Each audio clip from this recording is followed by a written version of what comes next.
are in the lawsuit as saying, in the car leaving the club, you know that Mr. Combs physically abused his girlfriend, putting hands on her way over the line, that you tried to stop it, but you couldn't. Is that all accurate? Yes, that's accurate. And help the audience understand what you know was going on there.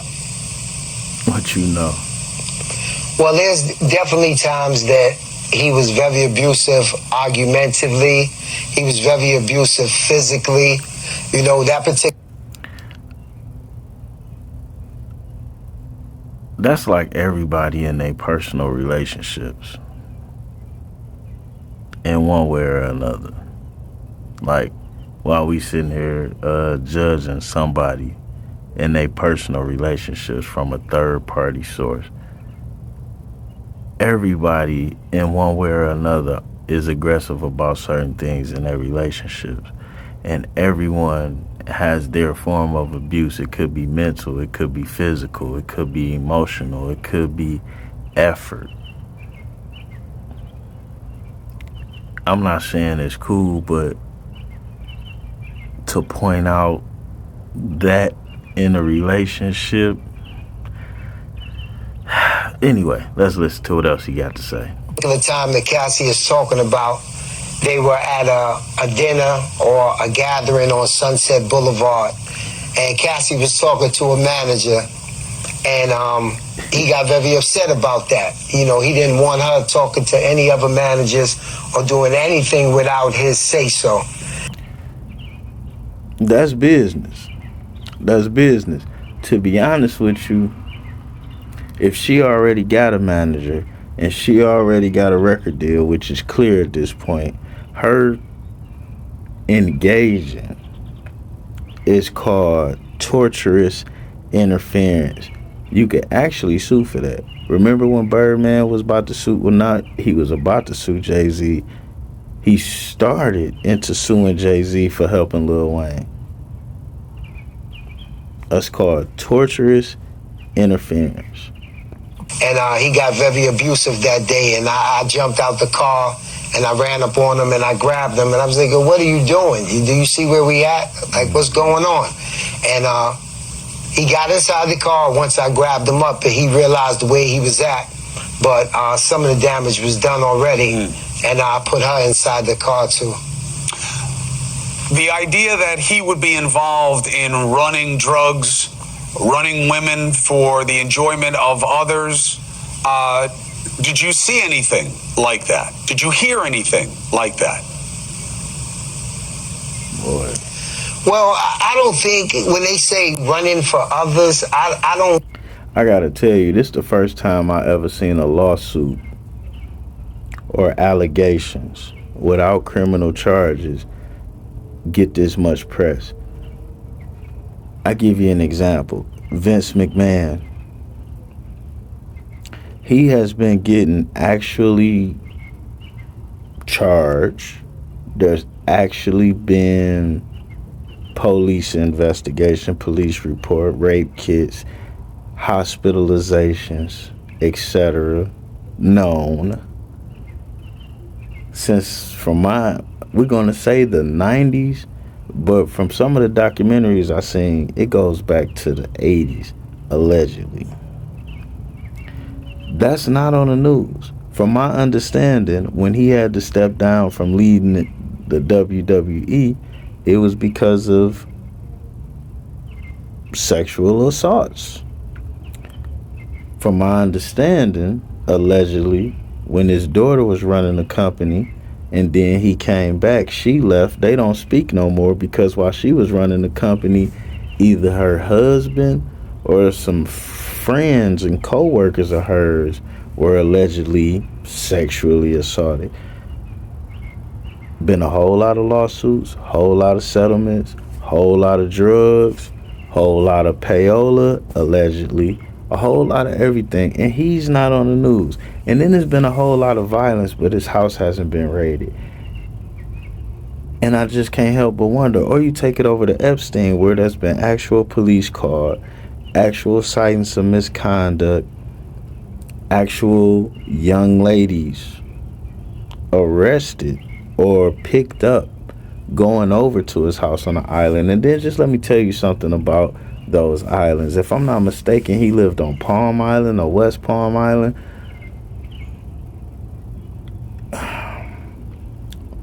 Imagine a gated community on an island. They know who comes over there.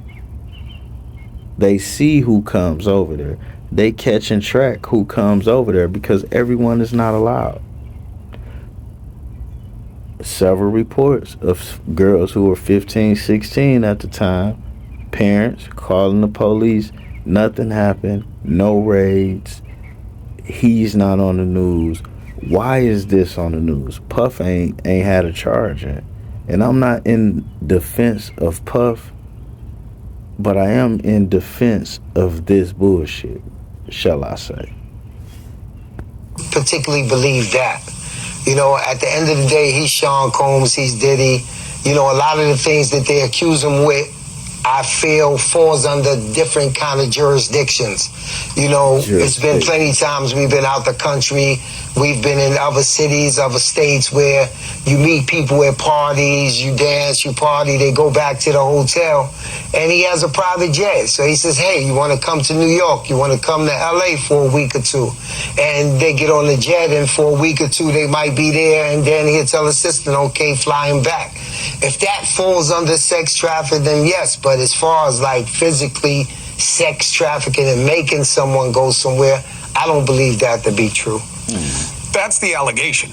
Cassidy makes that allegation in part also what she refers to as a freak-off, which is where Combs would make her have sex with other men.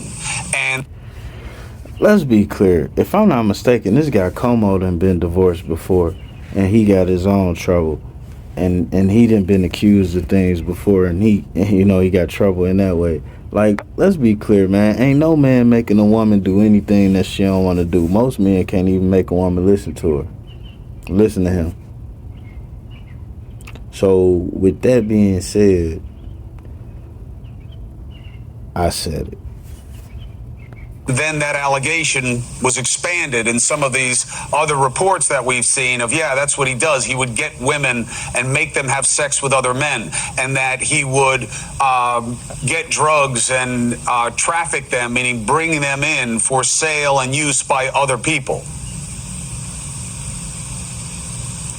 Well, on that aspect, I'm going to say I don't know what he does actually in the bedroom. I've never actually witnessed anything like that. But I have seen people that I haven't ever... Now, this nigga got to be an idiot because you was security. So you ain't going to tell him what he just asked you exactly, but you going to tell them everything they need to do to put you on the stand. And this is an ex-street nigga. Like, this is crazy. This is absolutely crazy. Me, as a man, if I see a man around me do some shit that's despicable, disgusting, I'm going to try and put an end to that shit. If I can't put an end to that shit, then I'm going to be out. But what I ain't about to do is keep being around somebody that I see doing something that's illegal in a reckless manner. I'm not running that game. And then tell on them later. This nigga worked for Puff for like 10, 11 years. Seen in my life guys that I've never seen before go into a hotel room with them, and I know that only they was in the room, nobody else was. Time out. Now, if me and my mans leave a club and we got some ladies, and I go to the room with my lady, and he go to the room with his lady, and then I see extra men who I don't know that's not part of the crew, who's not family, going to their room, he gonna have to explain that to me. I'm sorry. I don't know what type of employee, security guard, or friend, for that matter, this nigga is. Either that, or he playing a 50 right now on TV. Nigga, you knew what was going on, and your ass might have been down with the gay shit. It's one or the other. in the room. But what actually went on, or if they was forced to do it, or how much they got paid, I didn't know about that. But I definitely did see people go into private places where him and Cassie was at. Do people who know the realities think Combs is going to get hooked on at least some of these charges? And why do you think his friends aren't coming forward to defend him? Bro? Well, I think a lot of things that he's being charged with, a lot of things that he's being accused with is the norm. You know, I think that's part of Hollywood. I think that's a rich culture.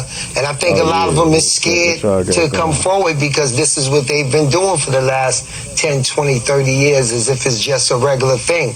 And by Cassie speaking up and finally standing up for what I feel she should have did a long time ago, it's given a lot of people courage to speak up on the things that they thought was the norm.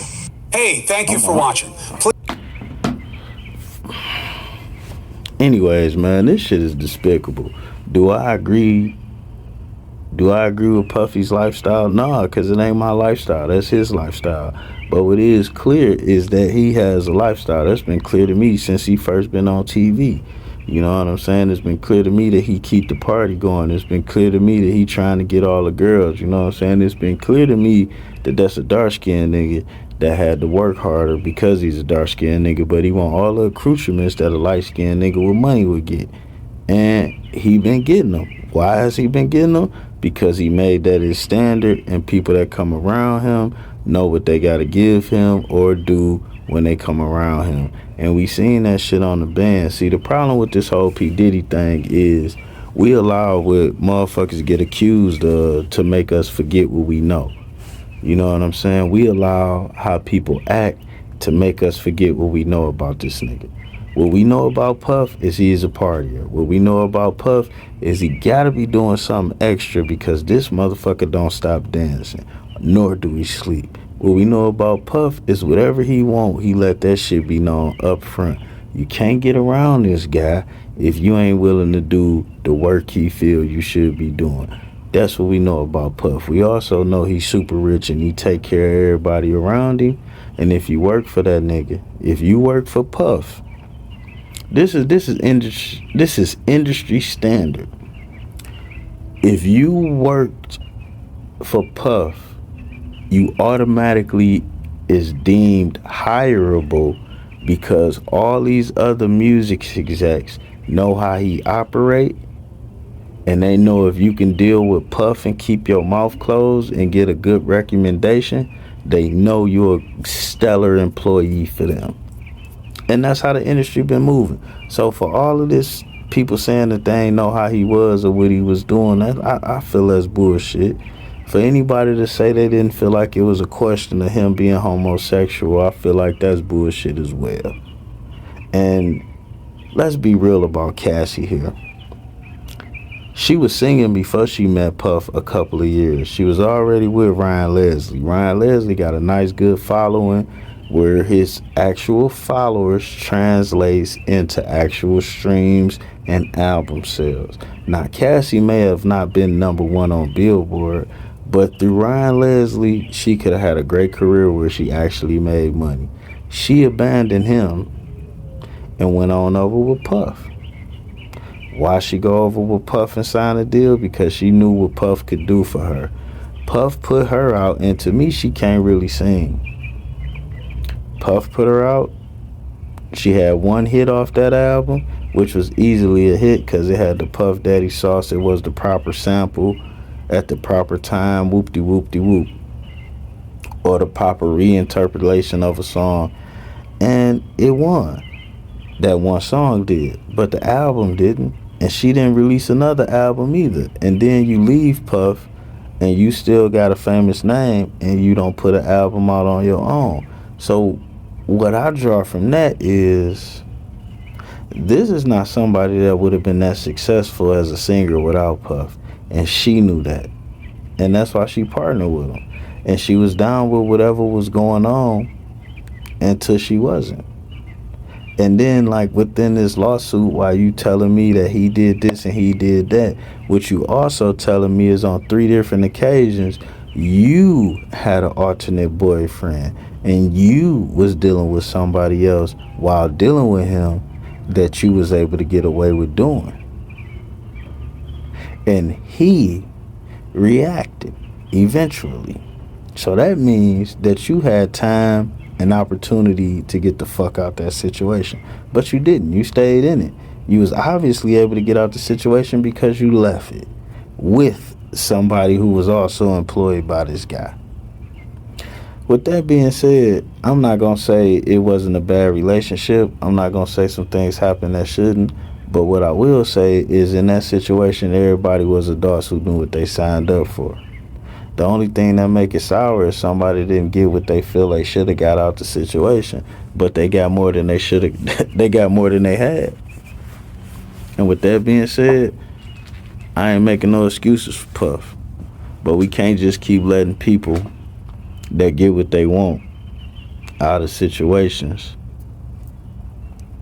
destroy folks because they didn't get what they feel they should have got overall. If you come into a situation willing to do anything to be famous and you end up getting fame and money and a hit record, then, and you was willing to do anything for that, you can't get mad that you did any and everything just to get that, because now you got that, you feel you want more. And that's some bullshit.